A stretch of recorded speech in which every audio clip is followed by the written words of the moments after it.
Salut à toutes et à tous, ravi de vous retrouver pour un nouveau numéro de votre magazine Afrique Mag, un numéro que nous consacrerons essentiellement à l'UAR, l'Union africaine de radiodiffusion, ou plutôt à son ancêtre, à savoir l'URTNA, l'Union des radiodiffusions et télévisions nationales d'Afrique, pour ceux qui s'en souviennent encore. Tout cela dans la rubrique L'invité du magazine, mais avant cela, place à nos reportages. Et pour commencer, retour sur les changements climatiques qui continuent d'avoir des répercussions dramatiques sur notre planète. Même si elle est la moins polluante parmi tous les autres continents, l'Afrique subit tout de même de plein fouet les conséquences de ces changements. Des inondations dévastatrices sont de plus en plus fréquentes, comme lors des récentes pluies qui se sont abattues sur des pays africains comme le Congo, l'île Maurice et le Mozambique. Plusieurs personnes ont perdu la vie, alors que plusieurs autres ont été portées disparues. Des dégâts matériels ont été également recensés, notamment l'effondrement d'infrastructures et la destruction de terres agricoles. L'Afrique continue de souffrir des effets du changement climatique. Récemment, la fureur du cyclone Belal n'a pas épargné les habitants de l'île Maurice. Maisons endommagées, arbres déracinés et véhicules submergés. Les populations de la capitale, Port-Louis, ont subi de plein fouet les conséquences des inondations généralisées. Sur son passage, Belal a fait des morts et des sans-abri. Au Mozambique, dans les districts de Nampula, Memba et Angochi, au moins 2000 personnes ont vu leurs maisons s'effondrer complètement après de fortes pluies qui ont fait 8 morts. En République démocratique du Congo et au Congo, le cœur des habitants vibre au rythme de la montée des eaux dans le fleuve Congo. Ainsi, d'après un porte-parole de l'ONU, la situation est inquiétante. Près de la moitié des 26 provinces de la RDC sont touchées par de graves inondations, y compris la capitale, Kinshasa. En Tanzanie, des crues soudaines ont emporté des véhicules, des maisons, des lignes électriques et un pont crucial à Dar es Salaam. Ce pays d'Afrique de l'Est a reçu des précipitations supérieures à la normale ces derniers mois en raison du phénomène météorologique El Niño. Début janvier 2024, l'agence météorologique rwandaise a mis en garde les populations contre les pluies atypiques qui devraient tomber dans certaines régions du pays au cours de l'année. Le système d'alerte a été activé et les autorités sont appelées à prendre des mesures nécessaires pour éviter de replonger dans le cauchemar vécu par les populations en mai 2023. Autre pays ayant connu les effets dévastateurs de ces changements climatiques est le Rwanda. Le pays multiplie les actions pour faire face et diminuer les conséquences de ces changements. En effet, ces dernières années, le pays a été frappé par d'innombrables catastrophes dues au changement climatique et l'une des solutions pour aider les populations à se redresser est l'assurance agricole. Mouna Nawal Hamoudi. Pour la énième fois, Ouelar Abou Muremi et Laetitia Muro-Rincuir constatent les dégâts des dernières inondations sur le maïs planté dans le marais de Bahimba au nord du Rwanda. La vie de plus de 2500 membres de la coopérative et leurs familles dépend des récoltes provenant de ce marais sévèrement frappé par les effets du changement climatique, comme la plupart des régions agricoles du Rwanda. Cette partie de nos cultures de maïs a souffert de plusieurs intempéries cette saison. D'abord, ça a été des inondations à 2 reprises et ensuite de la gel qui a vraiment empiré les choses. Voyez vous-même comment les tiges de maïs se sont courbées. Et puis, même si on a l'impression qu'il y a quelque chose à l'intérieur de l'épi, il n'y a rien comme vous pouvez le constater. Avec ça, on ne peut même pas atteindre 10 kg de maïs récoltés sur 100 mètres carrés, alors que normalement, on y récolte 60 kg. Heureusement pour ces agriculteurs, l'assurance va payer la partie de leur investissement qui a été endommagé. Cela fait 4 ans qu'ils ont souscrit à une politique d'assurance agricole et depuis lors, les choses vont mieux qu'avant. Mais ils veulent plus. Les derniers cas de catastrophes naturelles qui ont frappé le pays nous ont fait penser à plusieurs façons d'innover dans les produits que nous proposons à nos clients. Quelques produits étaient déjà là et il faut juste sensibiliser les gens et changer d'approche pour protéger nos clients des conséquences du changement climatique qui sont bien réelles, malheureusement.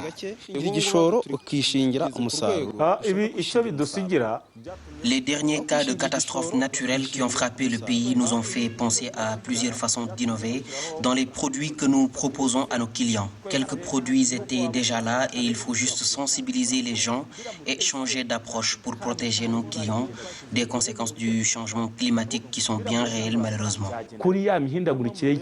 Selon les chiffres du ministère de l'Agriculture, plus de 95% des cultures de riz dans tout le pays sont couverts par une politique d'assurance, ce qui témoigne de la réussite générale du programme en seulement 5 ans d'existence. En 2022, le programme a permis de débloquer des crédits agricoles d'une valeur de 2 milliards de francs rwandais, mais quand les catastrophes frappent, elles détruisent bien plus que les produits agricoles.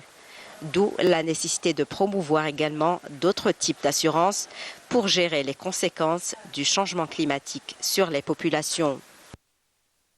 Même sujet toujours, mais pour parler d'éducation cette fois-ci, inculquer aux enfants les rudiments et pratiques en faveur de la nature et de l'environnement, c'est l'objectif que se donnent les acteurs de la société civile comme solution à long terme pour relever les défis du changement climatique. Le temps d'une leçon sur la thématique, les élèves sont plongés dans les méandres de la réalité climatique tout en touchant du doigt les meilleures pratiques de préservation de la nature. Malika Bellal. Océane, Clotilde et ses camarades prennent part à une leçon toute particulière. Titre de la leçon, Save Mother Nature. Littéralement en français, sauver la mère nature. Aujourd'hui, ils s'imprègnent de certains fondamentaux de la lutte en faveur de l'environnement. Si les notions ne leur sont pas totalement inconnues, l'objectif de cette leçon initiée par d'autres amoureux de la nature est simple. Comme ambassadeur a pour rôle de sensibiliser ses camarades et de protéger la nature. Ce qui est important pour planter les arbres est que sans les arbres, on ne pourra pas respirer et on sera encombré du gaz carbonique. Malgré les faibles émissions de carbone imputées à l'Afrique par rapport aux autres continents, les populations subissent néanmoins de plein fouet les conséquences des changements climatiques. Selon les estimations des Nations Unies, en 2022, 110 millions de personnes en Afrique ont été directement touchées par des risques liés au climat et à l'eau, avec des dommages économiques estimés à environ 8,5 milliards de dollars. La protection de la nature est une affaire de tous. La problématique du climat, il faut qu'on arrive à changer nos programmes de formation, c'est-à-dire depuis le jardin d'enfants jusqu'à l'université. Il faut que les discussions sortent de la sphère étatique et que les populations, le peuple s'approprient parce qu'il s'agit de notre avenir. Initier les plus petits au rudiment de la protection de la nature est un moyen non financier et efficace sur le long terme pour l'adaptation au climat, pour résorber le défi de la protection de l'environnement. Le Rwanda accueille des milliers de migrants venus de plusieurs pays africains, fuyant les guerres et les conflits. Et même si ces migrants avouent se sentir bien sur le sol rwandais, ils espèrent néanmoins trouver un autre pays d'accueil où ils pourront enfin s'installer définitivement. Un accord conclu entre le Rwanda, le Haut Commissariat des Nations Unies pour les réfugiés et l'Union africaine. Le Rwanda accueille depuis 2019 des migrants venus de Libye. Ils sont essentiellement des Soudanais, Éthiopiens, Érythréens, Somaliens, Camerounais, Nigérians, Tchadiens et Soudanais du Sud. Même si ces migrants se sentent soulagés au Rwanda, ils sont loin d'oublier la vie atroce en Libye. Ce témoignage est partagé par cette Érythréenne qui est arrivée au Rwanda en 2022 après avoir souffert pendant 4 ans en Éthiopie, au Soudan et en Libye. La vie en Libye était horrible. C'est ce qui me revient en tête. On était obligé de se payer un loyer, mais on pouvait être expulsé à n'importe quel moment. On déménageait, mais en vain. On se retrouvait dans une même situation. J'ai essayé de payer le bateau pour aller en Europe, mais j'ai été arrêtée et ramenée en Libye. On m'a emprisonnée et on m'a ravi mes documents du HCR. C'est vraiment un souvenir horrifiant. Le Haut Commissariat des Nations Unies pour les réfugiés indique qu'en plus d'une assistance matérielle, ces migrants ont besoin aussi d'un accompagnement psychosocial pour tourner la page de l'expérience traumatisante de la Libye. On discute pour eux pour essayer de diminuer le trauma qu'ils ont subi. Il y a des services d'activités récréatives pour les enfants. Nous leur donnons de la nourriture, mais aussi nous les aidons à développer quelques compétences et qualifications pour les permettre d'avoir des bases solides pour trouver une solution durable dans un autre pays tiers. Ces migrants venus de Libye sont bien conscients du risque de traverser la mer pour rejoindre d'autres continents. Ils disent que la situation dans leur pays les a poussés à prendre ce risque, tout en espérant que leur rêve deviendra un jour une réalité. J'ai toujours voulu tenter parce que j'ai quitté l'école sans aucun soutien dans le pays. Quand la guerre a éclaté, nous avons arrêté les études. On n'avait pas d'emploi. C'est ainsi que nous sommes allés en Libye pour tenter de rallier l'Europe. On essayait toujours de croire que par chance, on y parviendrait. La vie dans le camp ici au Rwanda est très différente de la vie en Libye. En Libye, on était exposé à trop de risques, mais une fois arrivé ici, c'est comme si on était chez nous. On est en sécurité. Le gouvernement du Rwanda se déclare résolu à poursuivre l'intégration de ces migrants venus de Libye et en transit dans le pays jusqu'à ce qu'ils trouvent un autre pays d'accueil. Une situation différente de ce que le Rwanda pourrait accueillir si jamais l'accord avec le Royaume-Uni est mis en pratique. Mais la plupart d'entre eux cherchent à émigrer ailleurs. Mais cette fois-ci, ça se fait d'une façon régulière, légale. Et la plupart d'entre eux sont déjà partis. Ce qui est différent avec les migrants qui viendront si le processus avance jusqu'au bout du Royaume-Uni, où ils pourront être intégrés. C'est comme ça que prévu l'accord entre les deux pays. Eux, ils seront intégrés avec les Rwandais. Mais n'oubliez pas aussi qu'il est prévu que s'ils veulent retourner dans leur pays, ils seront aidés pour retourner dans leur pays. Que s'ils veulent immigrer d'une façon régulière, ils auront le droit de le faire. Et s'ils veulent s'intégrer avec les Rwandais, ils pourront également le faire, avoir une résidence, être réfugiés, être migrants ou même avoir la nationalité rwandaise. C'est ouvert. D'après le Haut Commissariat des Nations Unies pour les réfugiés, depuis septembre 2019, le Rwanda a accueilli plus de 2000 migrants en provenance de Libye. Plus de 1200 d'entre eux ont déjà trouvé d'autres pays d'accueil hors du continent africain. 6 chercheurs des universités lauréates du premier appel à projet spécial femmes du Fonds pour la science, la technologie et l'innovation FONSTI ont reçu des chèques d'une valeur totale de 103,1 millions de francs CFA pour le financement de projets dans les domaines agriculture et sécurité, alimentaire, environnement et biodiversité et développement durable et enfin sciences de la santé. Sur 171 projets réceptionnés par le FONSTI après appel à projet, 6 ont été retenus pour financement. Les 6 femmes chercheurs lauréates se sont distinguées par la pertinence de leurs projets. Des projets qui apportent une réponse aux problèmes de développement. Nous avons soumis un projet pour financement et le FONSTI a accepté de financer ce projet. Le projet porte sur la production et la conservation du maïs. Nous allons concevoir des structures améliorées de stockage pour aider à conserver les stocks de maïs. La contribution des femmes au progrès de la science pour le développement de la Côte d'Ivoire est cruciale et importante.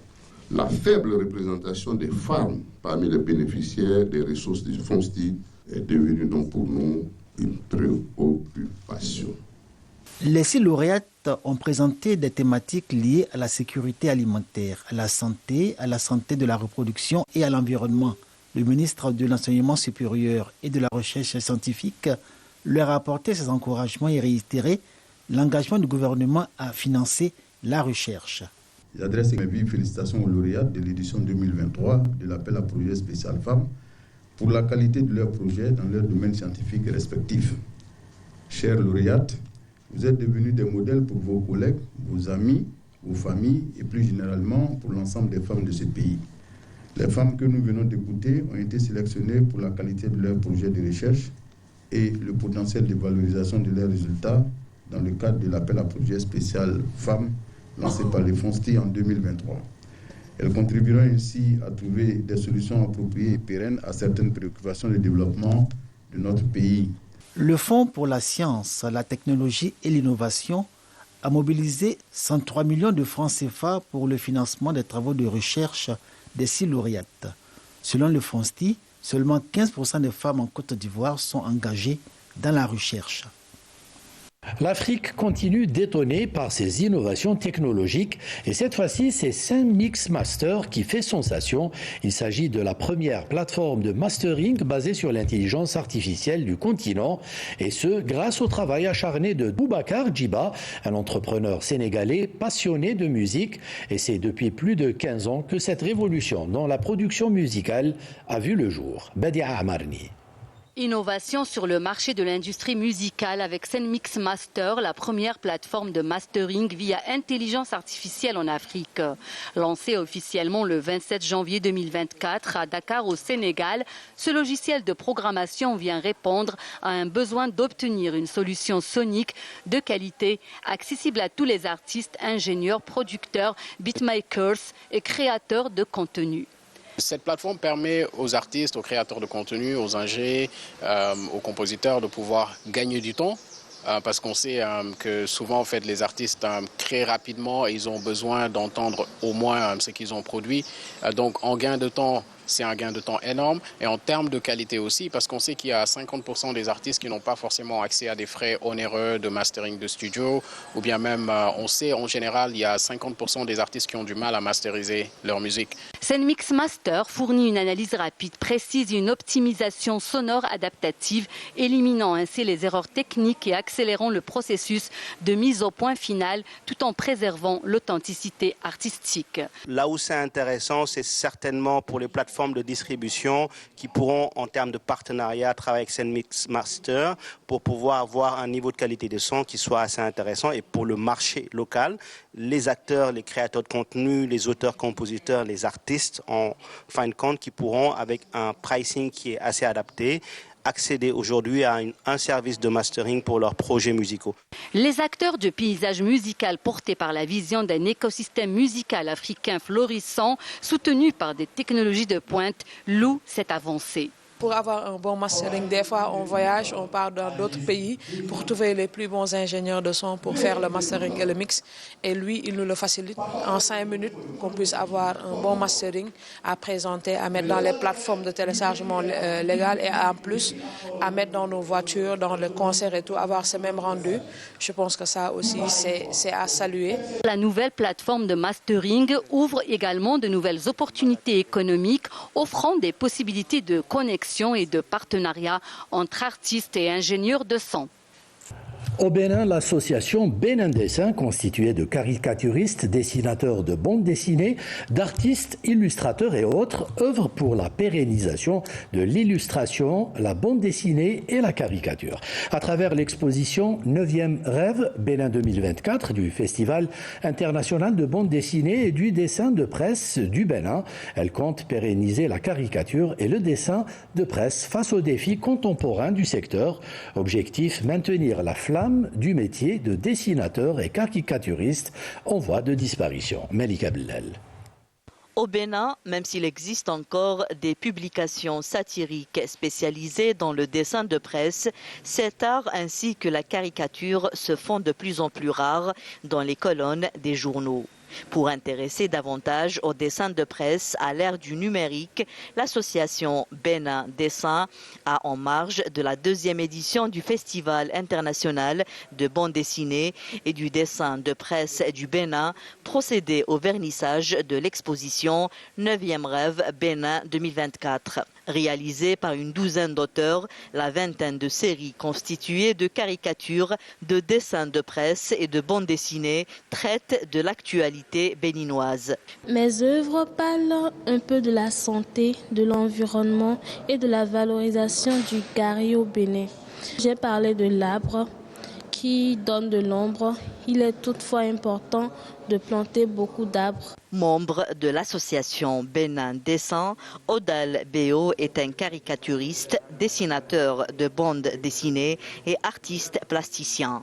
Fort de 20 ans d'expérience dans les arts visuels, Odal Béo et ses pairs s'investissent à sauvegarder la caricature, le dessin satirique, l'humour graphique et le dessin de presse.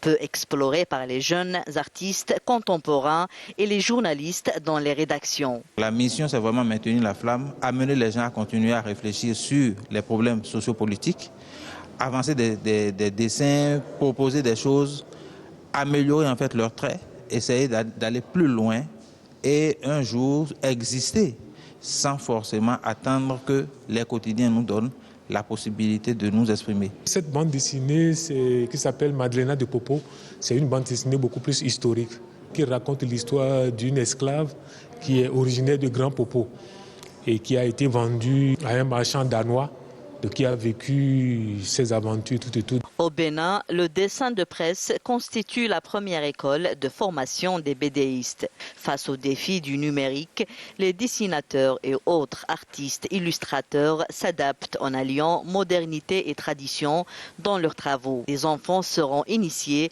à l'art de la caricature par divers ateliers. Voilà, nous arrivons à la fin de la première partie de notre magazine. Place à présent à l'invité du MAG. Jingle.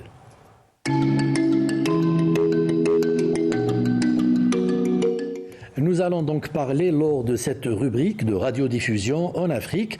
Nous vous invitons donc à embarquer avec nous pour un fabuleux voyage dans le temps avec pour commandant de bord notre grand frère Hamimi Rabi', un ancien cadre de la télévision nationale, aujourd'hui à la retraite, même si ce mot ne veut absolument rien dire pour lui car il continue de suivre tous les programmes de la télé. Ne manquons jamais l'occasion de nous gratifier de ses conseils ô combien précieux.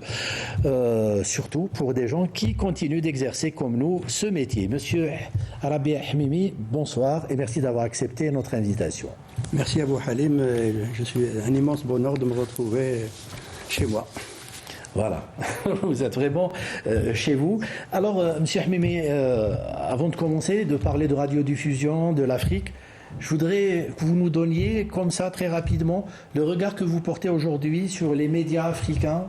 Mais c'est un immense bonheur, rien qu'à voir la retransmission de la dernière Coupe d'Afrique. Oui. Il y a eu un pas de géant accompli par les radios-télévisions africaines et donc par les États africains dans le domaine de la radio et de la télévision.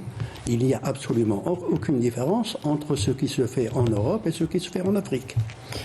Monsieur Hamimi, on a souvent dit, même ici dans cette émission, que l'Algérie a depuis son indépendance accordé un intérêt particulier au domaine de la radiodiffusion au niveau du continent. Mais grâce à vous, nous avons découvert que cela ne datait pas de l'indépendance, mais le travail a été fait bien avant.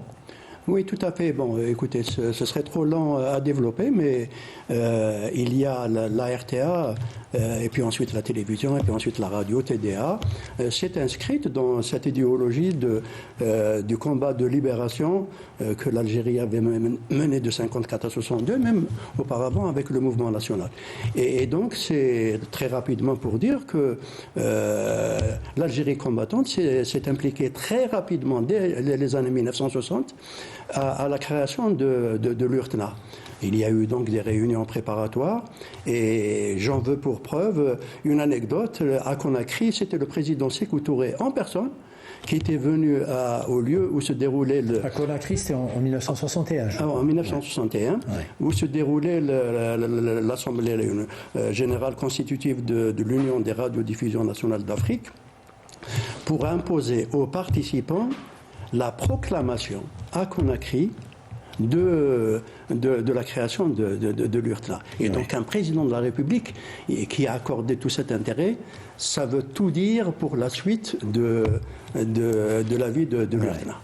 Alors, M. Hamimi, tout doit commencer par une véritable prise de conscience de l'importance de l'existence d'une telle union, suivie après par une véritable aussi volonté politique. Est-ce que les pays africains, dans leur majorité, ont adhéré à cette union où il y a eu des réticences de la part de certains pays au départ ? Non, l'Afrique a adhéré totalement à l'idée. Bon, bien entendu, il y avait les clivages, et en particulier ce que historiquement on avait appelé le groupe de Casablanca et le groupe de Monrovia, mais tous étaient convaincus et d'accord pour la création d'une union, pour mettre ensemble un petit peu, en termes de synergie, les capacités des uns et des autres, parce qu'il ne faut pas oublier que la télévision n'existait pas en Afrique dans les années 1960. Seule la radio et la radio à l'état embryonnaire. Et donc l'Algérie a apporté une contribution très significative, très importante, que nous devrions faire connaître à la nouvelle génération, et dont on devrait s'inspirer des efforts colossaux fournis par la RTA. Donc au nom de l'Algérie, la RTA s'est inscrite dans le discours idéologique et politique de l'État algérien, et qui a fait énormément en direction de l'Afrique dans tous les domaines. Et là, ce qui nous intéresse aujourd'hui, c'est la radio et la télévision. Parce qu'il y a d'autres domaines connexes, par exemple, comme en télécommunication, des stations terriennes avaient été montées par l'Algérie dans un certain nombre de pays africains, au nom de la solidarité toujours. Alors, avant d'aboutir justement à cette union, l'URTENA, il y a eu beaucoup de travail en amont, beaucoup de rencontres. Il y a eu la première rencontre, je crois que c'était à Tunis en 1960, et l'Algérie y avait participé, alors que nous étions encore en pleine guerre de libération. Et je peux même dire que c'est donc nos représentants, parce qu'il y a derrière ce travail idéologique, intellectuel fantastique de Abban Ramadan et de son équipe, qui a considéré l'information et la communication et ce qui tourne autour, comme le football, comme la troupe artistique, etc., et comme le service cinéma, comme étant des armes autrement plus puissantes que l'arme au sens classique du terme. C'était des visionnaires, M. Hamimi, parce que là aujourd'hui on parle des médias comme armes. Eux, ils ont compris ça depuis très longtemps. Ah oui, tout à fait. Écoutez, l'appel du 1er novembre, c'est quelque chose d'extraordinaire quand on le relit. Et il faut le situer dans le contexte où l'Algérie n'avait pas accès au savoir, à l'instruction, à l'école. C'est quelque chose d'extraordinaire. Et donc, en 1960, le GPRA avait désigné une délégation pour participer donc, à la première réunion à Tunis. Elle a eu lieu à Tunis. Bon, il y a eu des militants de Tunisiens et Algériens qui ont été le groupe de choc, la locomotive, et puis ensuite avec le travail qui avait été effectué autour, et sans oublier un travail colossal qui a été fait par le docteur Frantz Fanon lorsqu'il était ambassadeur du GPRA à Accra.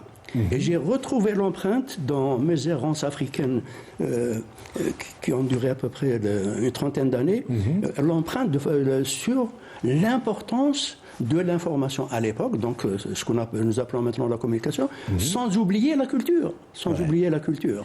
Et puis ensuite, donc, il y a eu une deuxième réunion, une troisième réunion, et puis la quatrième, c'était à Dakar, et la suivante, c'était à Alger. Elle s'est tenue le 2 novembre 1964. C'est-à-dire au moment, contextuellement parlant, où l'Algérie faisait face à toutes sortes de problèmes.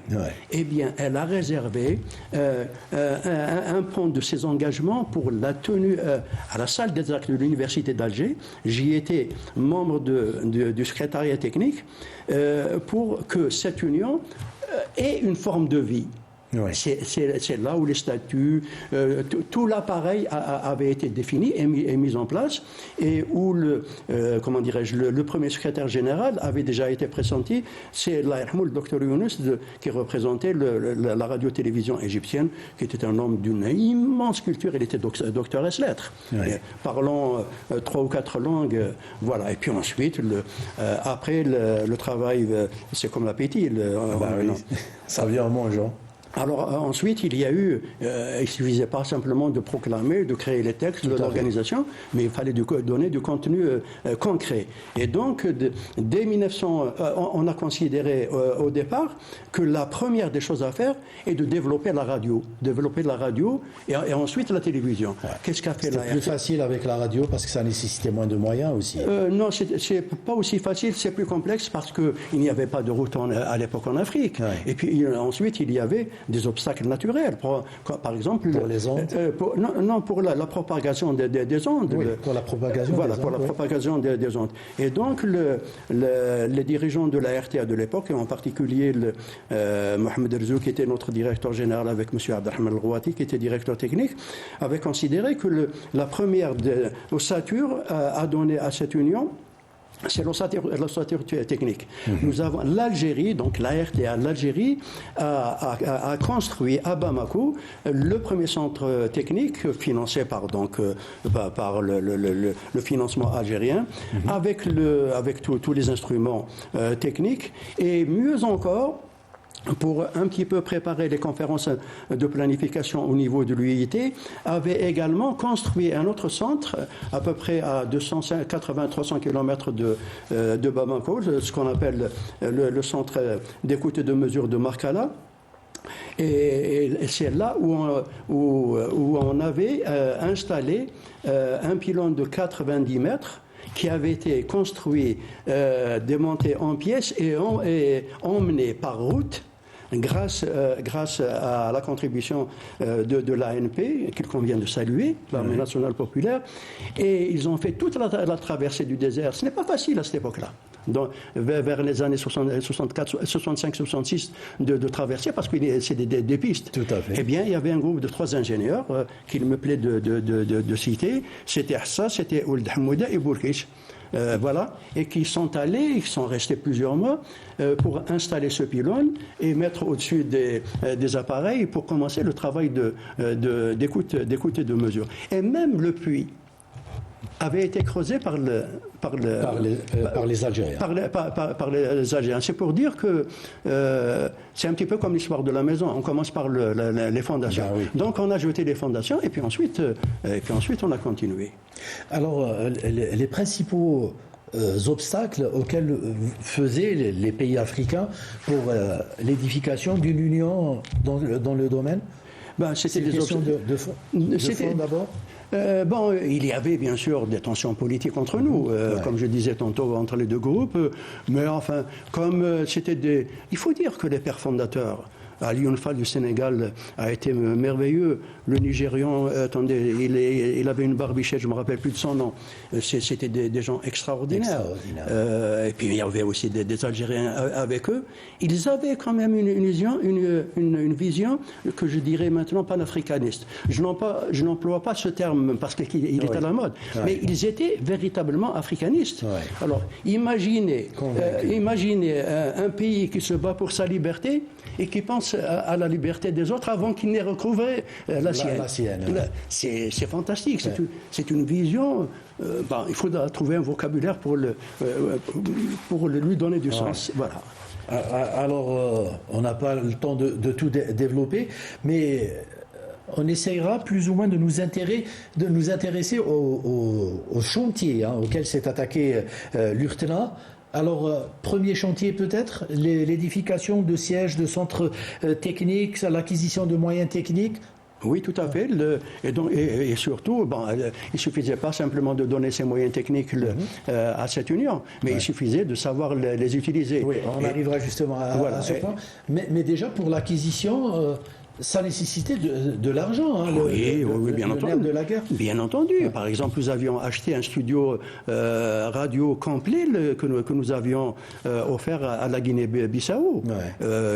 La première image de télévision, je dis bien la première image de télévision à Maputo, elle était algérienne. C'est une équipe de la RTA qui a monté tout un studio, des moyens de diffusion, et même les moyens de transmission ont été dépannés grâce à nos ingénieurs. On était une équipe, et je vais raconter une anecdote. C'était au moment où nous avions lancé la première image qu'une grande partie de la direction de l'ANC avait été décapitée dans l'hôtel où nous vivions.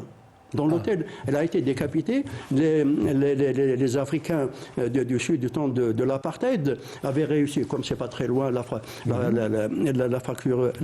frontière était fluide, et bien, ils sont entrés dans l'hôtel où nous logions, et bien, ils les ont tous liquidés. Et nous, on était là, on aurait pu également être liquidés. Exactement. Voilà. Et donc, lorsque nous avions lancé la première image de la télévision, le président Samora Machel, qui était le responsable du Frélimo, nous avait demandé d'attendre, parce que le pays était en inondation, on en parlait tout à l'heure, c'est récurrent.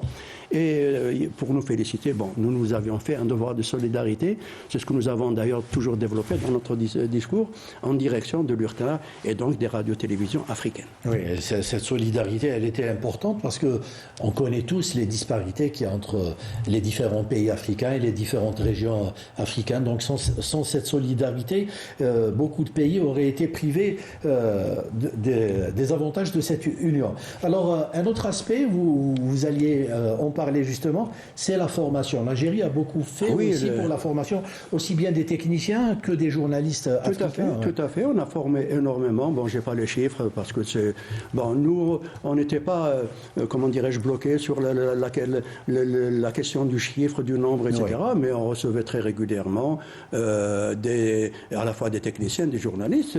Il me plaît de citer par exemple un journaliste qui avait été formé ici à la radio Chaîne 3 est devenu directeur de l'information au niveau de la présidence du Burundi.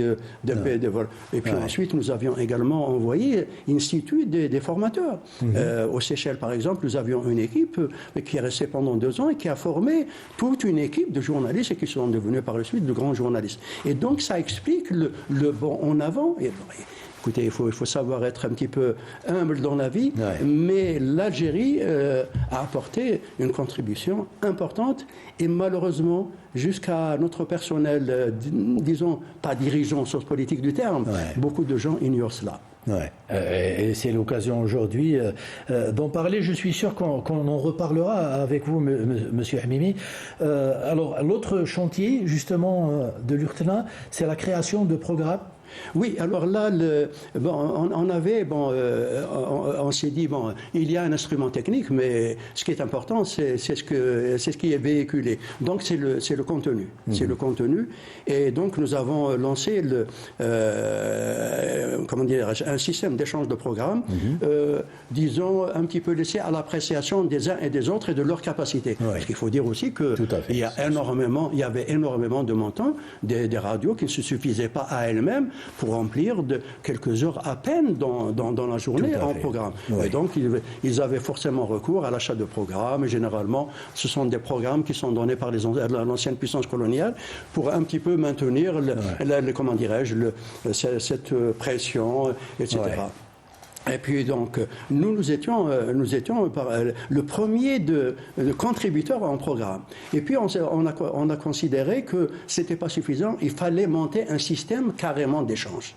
Et donc nous avions fait en 1973 une étude que nous avions présentée à Benghazi en présence de Sir Abdelrahman Shariyat Laïrmou, qui avait été acceptée. C'était pour abriter, créer un système d'échange et en faire un centre à Alger.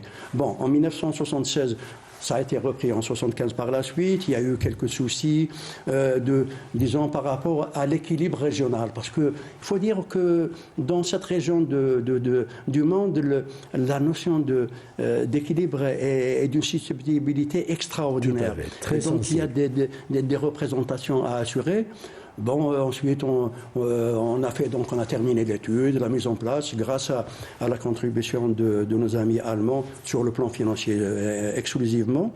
Et nous avons donc mis en place un système d'échange avec un centre d'échange à Nairobi.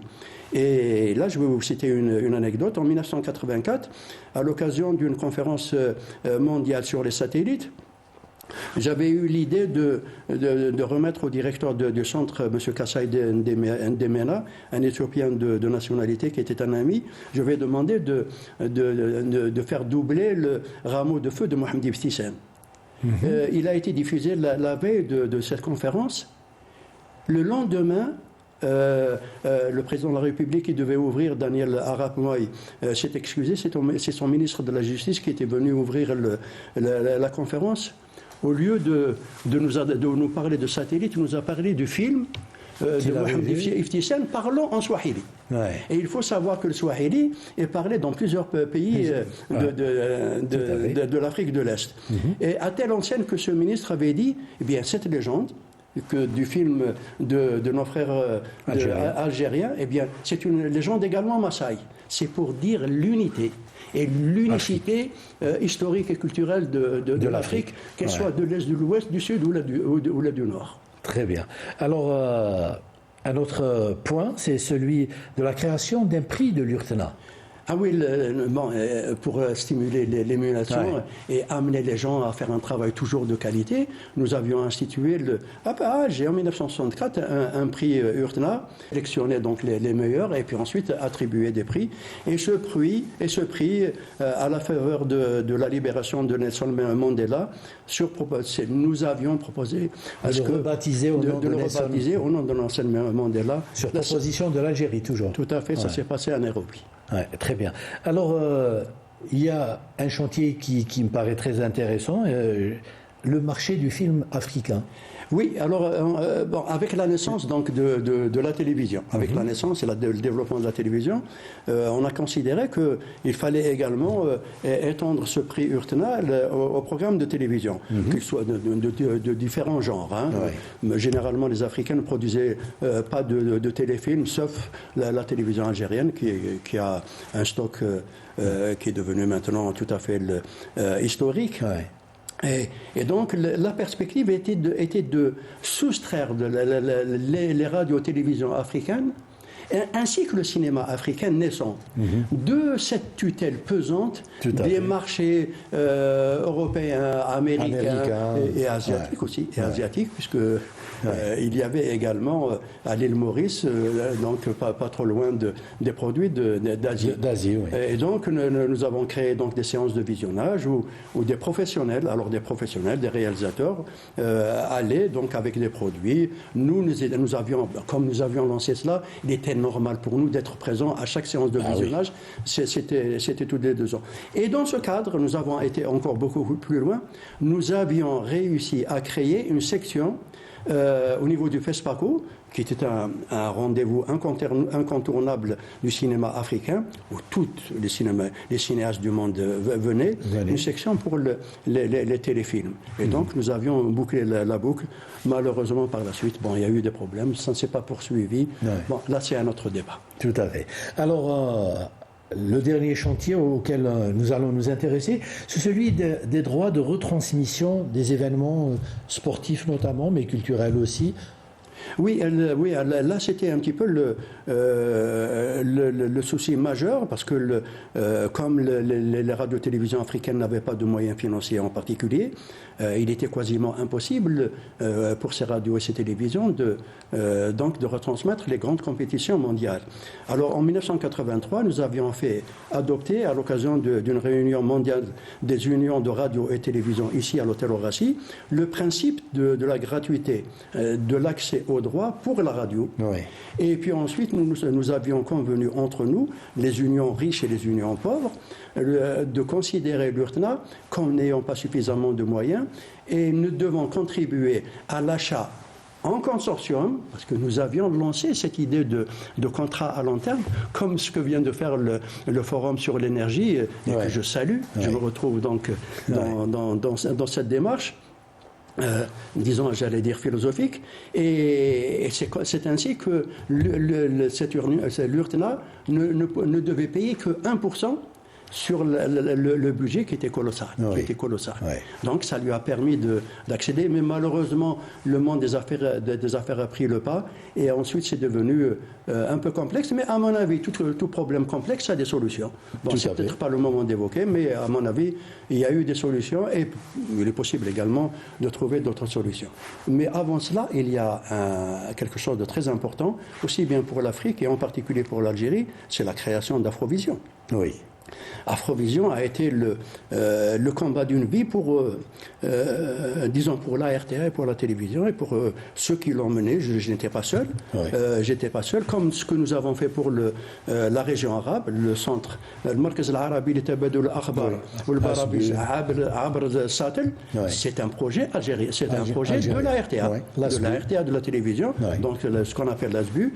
Et maintenant, ce centre qui est à Ouled Fayet est l'équivalent de l'Eurovision. En tout point de vue sur le plan professionnel. Sur le plan professionnel, il n'y a rien à dire.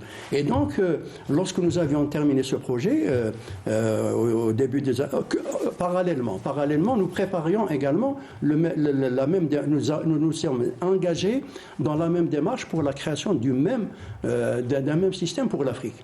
Et donc, nous avions des années durant, nous avons fait des séminaires ici, et à chaque réunion de commission, du conseil d'administration, de l'Assemblée générale, où nous étions souvent à la tête de ces organes, nous rappelions la nécessité. Il fallait libérer les radios et télévisions, et donc les auditeurs, et donc les téléspectateurs africains, de l'emprise des anciennes puissances coloniales. Elles étaient nombreuses, portugaises, françaises, anglaises, et un petit peu allemandes, américaines, etc. Et donc nous avons, en 1991, à Dakar, c'était à l'occasion d'une conférence que j'avais présidée au nom de l'Algérie, nous avions conclu donc à la décision, nous avons pris la décision de créer, et il y a eu 12 États, 12 radios-télévisions agissant au nom de leurs États. Au nom de leurs États, c'est-à-dire qu'ils sont fondés de pouvoir pour la création d'Afrovision. Bon, 10 étaient en émission-réception et 2 étaient simplement en réception. Mais la gageure, nous l'avions tenue. C'était un défi. Nous l'avions affronté, ce défi-là. Vous l'aviez bien tenu, ce défi. Alors, on me dit qu'on n'a pratiquement plus le temps, mais je sais qu'il y a un sujet qui est très sensible. Très sensible. La voix de la Palestine, M. Hamimi. Oui, vous savez, enfin, il ne faut pas rentrer dans les détails. La voix de la Palestine avait droit de citer ici, dans ce bâtiment même, avec Abou Brahim, où il était directeur de la voix palestine. Elle les mettait tous les jours en direction du monde arabe, hostilité et tout ça. Nous avions pensé à l'époque que cette voix de la Palestine, elle doit également un prolongement, elle doit avoir un prolongement. Elle avait son prolongement au niveau de l'ASBU, puisque la Palestine était considérée comme un pays arabe, mais il fallait la sortir un petit peu de son cadre étroit régional. Tout à fait. Et avec Shahin, qui était le successeur de Abou Brahim, qui était très proche de Yasser Arafat, eh bien, nous avions, en 2 mots, réussi très rapidement, après avoir quelques années auparavant modifié le statut de l'Union, en faire un membre associé de l'URTLA. Et donc, c'est comme ça que Shahin, à Dakar, avait fait son discours au Cadet et que la voix de la Palestine avait été acceptée au sein de l'URTLA. Et j'ajoute que la RTA avait offert un studio mobile radio complet, dont le cahier des charges avait été élaboré par Cheikh Abdelrahman Al-Ghouati en personne d'Aïrhmou, que nous avions, acheté et tout ça auprès d'un pays de fournisseurs que je ne vais pas citer. Et que nous avions offert à l'OLP. Malheureusement, à la guerre de Beyrouth, il avait été pris par les sionistes et offert aux Zaïre à Mobutu. Voilà, c'est très rapidement, comme ça dépend de l'histoire. Alors je sais que ça vous tenait à cœur de parler justement de cette voix de la Palestine, un sujet qui reste malheureusement d'actualité. Avant de terminer, beaucoup de choses ont été faites et beaucoup reste à faire, Monsieur Hamimi. Pour conclure, je vous disais, l'Afrique aux Africains. Oui, c'est le papier que j'ai fait lorsque Abdelrahman Khoja m'a demandé de faire une interview pour l'Assemblée générale de Lagos, je crois, l'année dernière, en 2023. Donc, une interview. Et puis ensuite, je me suis dit que peut-être que l'interview va se perdre dans les méandres des archives numériques et tout ça. Donc, j'ai fait un résumé que je me suis permis d'envoyer à mon ami Halim. Je vous dis merci d'être venu, M. Hamimi. Un dernier mot avant de nous quitter. Je voulais également ajouter que on devrait, à mon avis, faire connaître ce travail de l'Algérie en direction des radios-télévisions un petit peu comme ce qui a été fait pour les mouvements de libération. À Alger, c'était la Mecque des révolutionnaires, comme a dit le docteur Agostino Neto. Donc, il est important que cette génération, et même les générations africaines, sachent qu'au nom de la solidarité, pas au nom d'un colonialisme ou d'un impérialisme, parce qu'il y a un pays qui pense que l'Algérie a des visées impérialistes. Non, l'Algérie, c'est un devoir de solidarité. Et qui remonte donc à sa révolution, mais à bien y voir l'histoire, ça remonte à beaucoup plus loin, jusqu'à l'époque de nos rois berbères. Voilà, c'est avec ce terme que je termine, bien qu'il n'y a pas de conclusion à ce qui paraît. Il faut développer tout cela. Oui, et on les développera certainement une autre fois, peut-être dans cette émission, et peut-être dans d'autres espaces que Canal Algérie ouvre justement pour parler de l'Afrique et de la dimension africaine de l'Algérie. Merci beaucoup, Monsieur Hamimi. On apprend beaucoup avec vous et c'est toujours un réel plaisir de vous avoir. Plaisir partagé, c'est un devoir. Très bien. Merci à toute l'équipe technique du Studio 2. Merci à vous de nous avoir suivis. Rendez-vous dans un autre numéro d'Afrique Mag. D'ici là, portez-vous bien. Salam.